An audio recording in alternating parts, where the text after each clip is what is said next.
commune de Semekpoji, les membres du comité communal de protection des enfants prennent place. Dans une ambiance studieuse, les travaux démarrent avec le mot de bienvenue du premier adjoint au maire, Bédiga Timothée. On l'écoute. Les enfants sont notre avenir. Ils incarnent l'espoir, la promesse d'un monde meilleur, plus juste et plus solidaire. Pourtant, partout dans le monde, y compris dans nos propres communautés, nombre d'enfants restent exposés à la violence, à l'exploitation, à la négligence ou à l'abandon. Ils sont les premières victimes des conflits, des crises économiques, des bouleversements climatiques et parfois même de nos silences. Cette session que nous entamons aujourd'hui vise à renforcer notre action collective pour garantir à chaque enfant le droit fondamental de garantir dans un environnement sûr, bienveillant et propre à son développement. Ensemble, nous allons partager nos expériences, confronter nos approches, identifier les bonnes pratiques et réfléchir à des solutions concrètes et durables. L'enjeu est immense, mais il est à la mesure de notre engagement.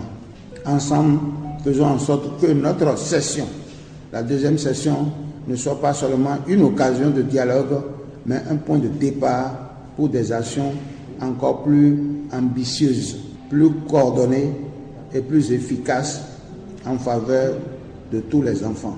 Au cœur de cette session, la restitution du rapport de la première réunion du comité communal. Un rapport détaillé présenté par Esther Akisoy, chargée de la protection de l'enfant au guichet unique de protection sociale de Semekpoji. Retenons que sur 35 activités prévues par tous les acteurs de protection de la commune, 10 activités ont été mises en œuvre et 1 est en cours d'exécution. Cet écart est justifié par le retard de mise à disposition du fonds du PTA 2025 d'une part et par la lenteur des procédures des marchés publics au Bénin d'autre part. Néanmoins, au-delà des activités inscrites dans le PCA 2025, certains acteurs ont présenté d'autres activités exécutées au cours de ce trimestre de l'année 2025. Il s'agit du contrôle d'absentéisme des écoliers et instituteurs dans les établissements scolaires, de l'organisation des séances de sensibilisation dans les établissements scolaires de l'arrondissement d'Ahol-Yémen, suivi de la distribution des cadeaux à l'occasion de la journée de l'enfant béninois. À l'issue de la session, 2 recommandations ont été formulées pour atteindre les objectifs du PCA. Il s'agit de renforcer la synergie d'action entre acteurs de protection lors de l'exécution des activités dans la communauté. Faire l'effort de mettre en œuvre les activités du PCA pour un meilleur rendement.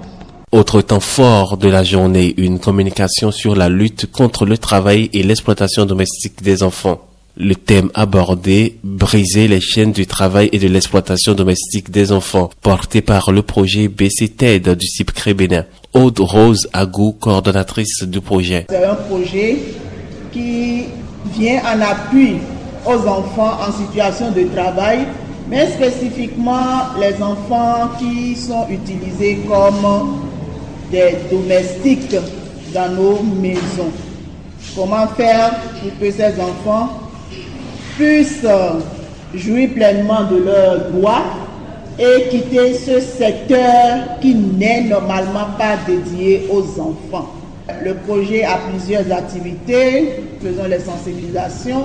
Nous appuyons également les parents à améliorer leurs ressources financières afin de mieux s'occuper de leurs enfants, mais également à récupérer les enfants en situation de travail afin de les réinsérer soit à l'école ou dans la vie professionnelle. Donc, pour les familles qui accueillent les enfants, quand nous prenons le code de l'enfant, précisément en 16 articles de 217 à 220, il est dit au niveau de l'article 17 par exemple que toute personne qui accueille un enfant placé déclare ce dernier au chef de village ou quartier de ville qui le mentionne dans un registre ouvert à cet effet. Tout enfant placé inadapté à son milieu d'accueil doit immédiatement être remis à ses parents. Tu accueilles l'enfant ne veut pas rester avec toi. Tu le tapes, tu veux qu'il reste nécessairement. Non, il ne veut pas rester. Tu le retournes à ses parents, purement et simplement. C'est prévu par la loi. Les enfants placés sont traités comme tous les enfants de leur âge, avec les mêmes droits, à savoir conserver leur nom d'origine. Il y a certains qui, quand ils prennent l'enfant d'autrui, ils se permettent le luxe de changer le nom de l'enfant. Si par exemple ses parents sont d'une religion endogène et ils ont donné un nom en lien avec cette religion, parce que vous êtes chrétien, vous prenez l'enfant des gens, vous changez. Ou bien parce que vous êtes musulman, vous prenez l'enfant, vous changez de nom, vous lui donnez un autre nom. Ça ne se fait pas. On ne change pas l'identité de quelqu'un du jour au lendemain. On doit conserver le nom d'origine de l'enfant. L'enfant doit garder contact avec ses parents. On dit non, et tu ne vas plus appeler tes parents, tu ne vas plus aller au village et sinon. Non. Mais ce sont les enfants eux-mêmes qui ont touché les cœurs. Élèves au CEG 1 d'Ekpé, ils ont pris la parole pour faire entendre leur voix. Le porte-parole Blessine Chacha, chargé de la communication au sein du gouvernement scolaire, a transmis un message fort. Nous les enfants de votre commune, nous voulons systématiquement être déclarés tous à la naissance au registre national des personnes physiques et avoir tous nos actes de naissance sécurisés. Nous voulons aller tous à l'école, quelle que soit notre situation, notre handicap ou la situation de nos parents. Nous, enfants déscolarisés ou non scolarisés, voulons aussi une école de deuxième chance, des programmes de cours accélérés. Nous voulons la mise en place et le fonctionnement effectif des comités de vigilance dans nos quartiers et environs, avec l'appui des chefs villages ou quartiers pour veiller à notre bien-être et dénoncer aux structures compétentes les mauvais traitements que nous subissons. Nous voulons une répartition équitable des richesses afin que toutes les couches sociales les plus vulnérables puissent aussi être bénéficiaires.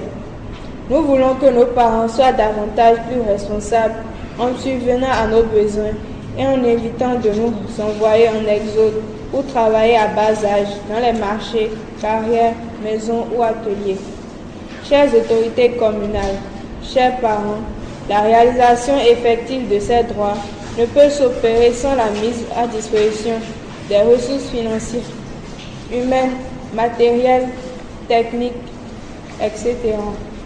C'est pourquoi nous vous prions d'intégrer davantage nos besoins dans les documents de planification et de budgétisation de la commune, d'y affecter assez de ressources, mais surtout de rendre disponibles ces ressources lors de la mise en œuvre des actions qui concourent à la satisfaction de nos besoins. Nous espérons vivement, chères autorités, que vous accorderez un intérêt particulier à notre cri de cœur.